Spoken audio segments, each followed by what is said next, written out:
बंधु जी आपसे बात शुरू करता हूं। जी सर। दो चीजें आई, एक तो मैंने उल्लेख किया मजदूर संघ की चेतावनी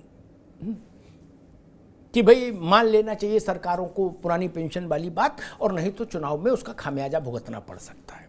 और दूसरी, उत्तर प्रदेश में न्यायिक सेवा के अधिकारियों कर्मचारियों को पुरानी पेंशन व्यवस्था की बहाली।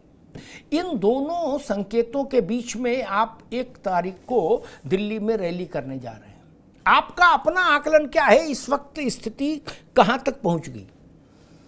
सर बहुत बहुत धन्यवाद सर आपका कि इस संवेदनशील मुद्दे पर आप लगातार बात उठाते रहते हैं। और आपने बहुत बढ़िया टिप्पणी जो कहा कि भारतीय मजदूर संघ ने कहा है, तो निश्चित रूप से बहुत महत्वपूर्ण बात है, क्योंकि हम सब तो हमेशा पुरानी पेंशन की बात करते रहे, मांग करते रहे, आंदोलन करते रहे, लगातार धरना प्रदर्शन यात्रा जो भी एक लोकतांत्रिक तरीका होता है उस पर हम सब लोगों ने किया है।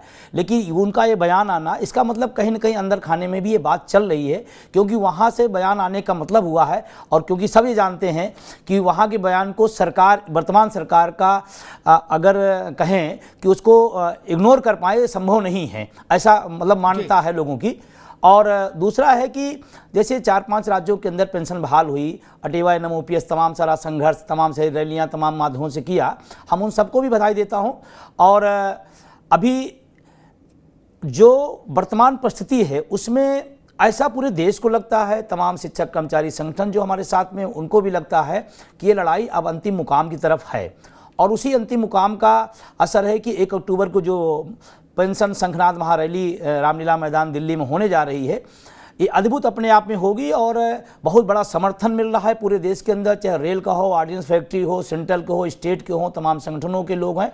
और सर एक बात मुझे बताते हुए बड़ी खुशी हो रही है सर, कि हम पिछले काफ़ी दिन से इस आंदोलन को चला रहे हैं, लेकिन इस बार स्वप्रेरित होकर लोग संगठनों, गुटों, पदों की सीमाएं तोड़ करके दिल्ली पहुंच रहे हैं। ये अपने आप में बहुत अद्भुत बात है। और मैं दिल्ली प्रशासन का भी बहुत शुक्रिया अदा करना चाहता हूं कि उसमें हमारा इसमें काफ़ी कोऑपरेट कर रहे हैं, सहयोग कर रहे हैं, क्योंकि उनकी भी पेंशन का मामला है। तो हम जीत की तरफ बढ़ रहे हैं, ऐसा मैं उम्मीद करता हूँ। आपने कहा विधानसभा जो चुनाव आने वाले टाइम में है, निश्चित रूप से बहुत बड़ा उसका असर पड़ेगा। और जिन राज्यों के मुख्यमंत्रियों ने इस पेंशन को बहाल किया है, आने वाले समय में वहाँ भी जो आपने टेस्ट शब्द बोला कि बहुत बड़ा टेस्ट है, और हमको लगता है वहाँ शिक्षक कर्मचारी अपने भविष्य को लेकर के वोट फॉर OPS का जो अभियान है उसको आगे बढ़ाएंगे, और ये सफल होगा, ऐसा मेरा विश्वास है। ठीक है बंधु जी। मनीष गुप्ता, एक टिप्पणी आपसे लूंगा, फिर राजनीतिक लोगों के पास चलूंगा। एक बार सांसद हो जाओ एन केन प्रकारेण, एक बार विधायक हो जाओ जैसे तैसे भी, क्या फिर चाहे 10 ही दिन बाद कुर्सी चली जाए, डोंट वरी। जिंदगी भर च्यवनप्राश लो मुफ्त में, क्या विटामिन की गोली लो मुफ्त में, क्या ट्रेन में यात्रा करो मुफ्त में, क्या ठंडा पानी पियो, AC चलाओ, और तमाम नाना प्रकार के भत्तों के साथ भारी भरकम पेंशन लो, क्या, क्योंकि आपने राष्ट्र निर्माण में योगदान किया। लेकिन आप BSF में अगर हैं, ITBP में है, CISF में है, और बलिदान हो गए देश के लिए, क्या, तो आपकी लाश तो गांव आ जाएगी, क्या, बाकी कुछ नहीं आएगा, क्या, क्यों? क्योंकि आप तो NPS में डाल दिए। अब बलिदान भी NPS में चला गया। NPS मतलब बाजार के हवाले। हो सकता है 282 रुपया आपकी पेंशन बने, और हो सकता है 682 बने, नहीं तो बलिदान कोई क्यों देगा मनीष जी? फिर आदमी कहेगा भैया अपन नेता ही बन लो, अगर कहीं भाग्य से छींका टूट गया तो जिंदगी भर की मौज ही मौज है। मनीष जी। अमिताभ सर, देखिए इसमें क्या है जी, स्थिति ये है कि सरकार ने जो कैटेगरी डिफाइन की वो तब डिफाइन की जब इनका हमने कॉन्स्टिट्यूशन किया, पहली बार जो संस्थान बने तो उसके हिसाब से हमने कॉन्स्टिट्यूट किया।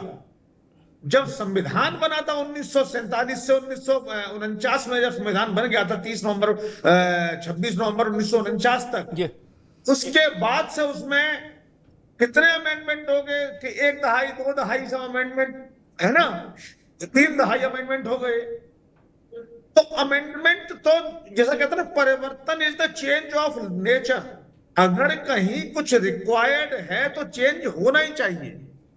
लेकिन इस देश का दुर्भाग्य ये है कि किसी भी चेंज को हम लोग राजनीतिक हथियार बना लेते हैं। अगर मैंने चेंज किया तो तुमने क्यों कर दिया, हमें करना था, हम लाए थे, हमें करना था, तुमने गलत किया, हम करते तो इसी को ऐसा ही करते, तब भी अच्छा करते। तब और मैं करूंगा तो ऐसे करूंगा और आप अभी नहीं करोगे, हम करेंगे। यही स्थिति नहीं मनीष जी, मेरे सवाल दूसरा था, आपका जवाब दूसरी दिशा का है। मेरा इसमें एक फिर उसको और क्लियर कर दूं ताकि जवाब वहीं आए। ये तो लंबी बात हो जाएगी, एकेडमिक बात नहीं हो रही यहाँ बड़ी। मैं तो मेरी बहस एकेडमिक ने बहुत व्यवहारिक होती है। मैं फिर उसको बहुत सरल भाषा में पूछ लूं।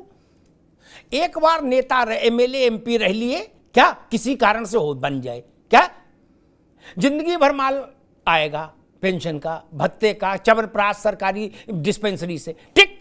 आप बॉर्डर सिक्योरिटी फोर्स में मर गए, कोई दिक्कत नहीं, आपकी लाश बकेवर में आ जाएगी आपके गांव में, क्या जवान विधवा रोएगी, बच्चे रोएंगे, बूढ़े माँ बाप रोएंगे।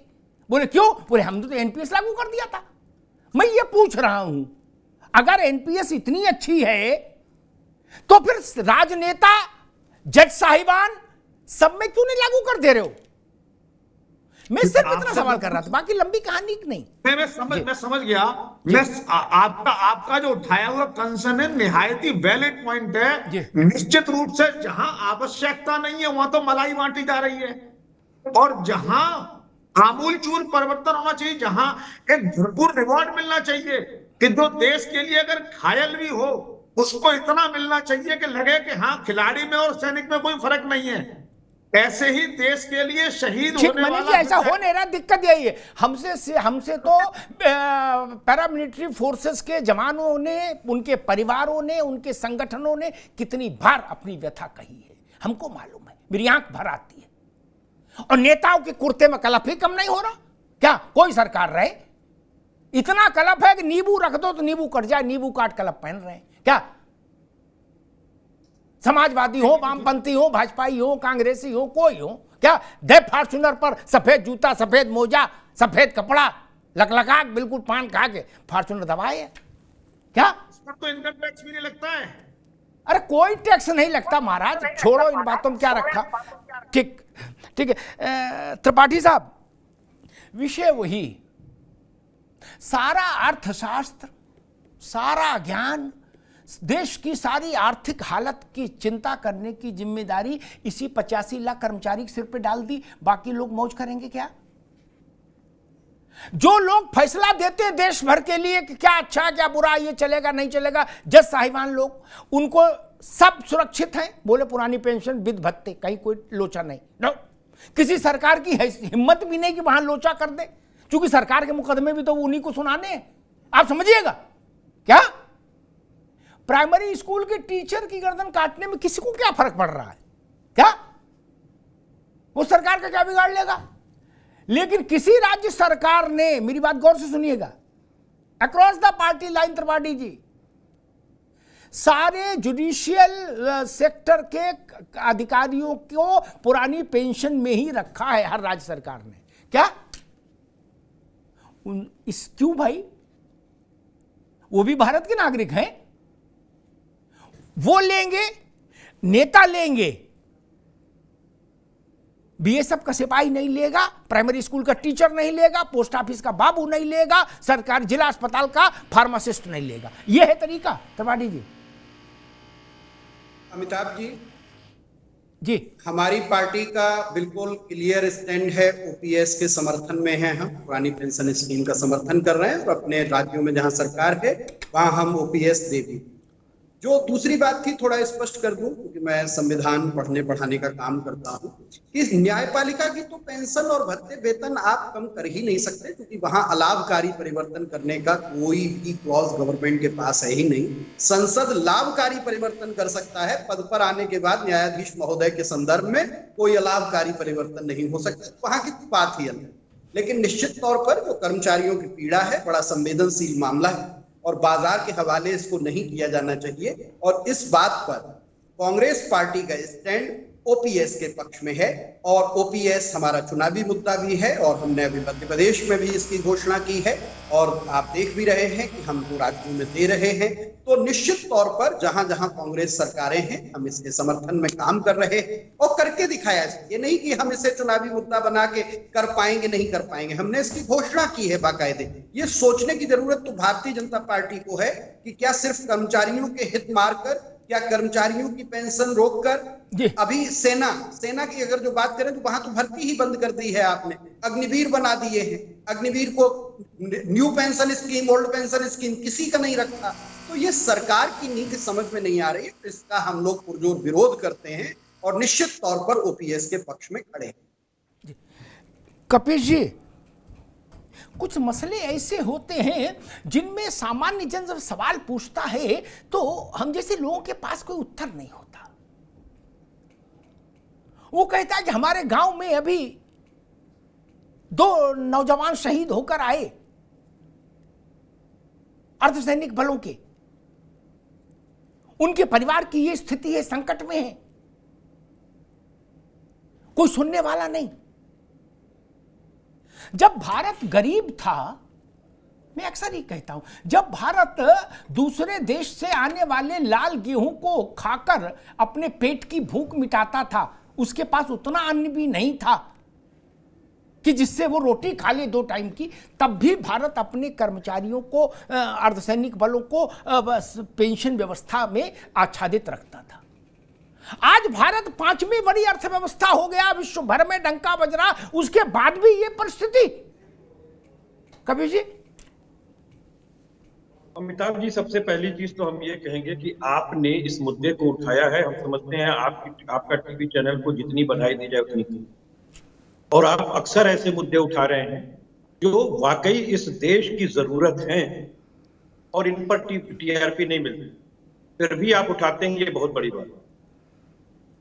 सर्वप्रथम मैं ये कहूंगा अमिताभ जी कि हमारे लिए तो अच्छे दिन वही थे जिसमें भारतीय संविधान के अंदर जो बात कही गई कि हम एक कल्याणकारी राज्य की अवधारणा के साथ स्थापित किए गए हैं।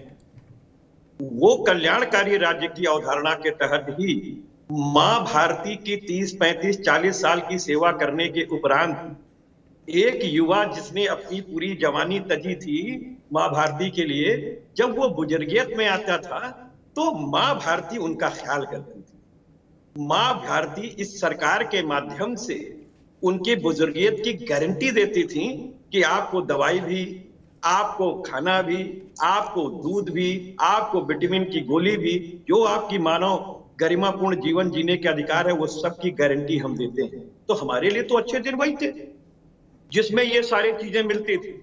और गजब की बात यह है कि उस समय ही हमारी सरकारों ने इसरो भी बनाया, एम्स भी बनाया, IITs भी बनाई, रुड़की भी बनाई, MNR भी बनाया, भाभा एटॉमिक सेंटर भी बनाया और विक्रम भाई साराभाई का प्रक्षेपण केंद्र भी बनाया। सब कुछ बनाया उसी समय का बना।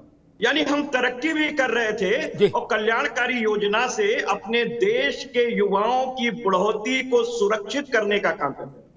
अब मैं एक बात कहता था, जो पुरानी पेंशन स्कीम है इसकी बारीकी को समझ लेना अमिताभ जी, बहुत टेक्निकल चीज कह रहा हूं। जो हमारे पुराने लोग सैलरी पाते थे उनका जीपीएफ कटा करता था, और जीपीएफ जो है उनकी सैलरी का 10% हुआ करता था। उस पर जो ब्याज होता था उससे पेंशन तो एक वेलफेयर की स्कीम थी, उसमें सरकारी कंपनियों में डाल करके और अच्छी इक्विटी कमा करके ये पुरानी पेंशन की व्यवस्था हमारी सरकार करती थी। जब सरकार के हाथ में कंपनियों का प्रबंधन होता था, पब्लिक सेक्टर होता था, और उन्हीं पब्लिक सेक्टर से जिन जगहों तक आरक्षण नहीं पहुंचा था उनको पावर करने की भी ताकत मिलती थी, उस सबको ध्वस्त कर दिया और एक व्यवसायीकरण राज्य की स्थापना कर दी गई। एक यंग आदमी को जो है वो बुढ़ौती चढ़ा दी गई फांसी पर कि तुम अब एसेट जो है वो नहीं रहोगे, तुम लायबिलिटी रहोगे। उस लायबिलिटी का ठीक, कपिश बाबू दोबारा मैं आता हूं।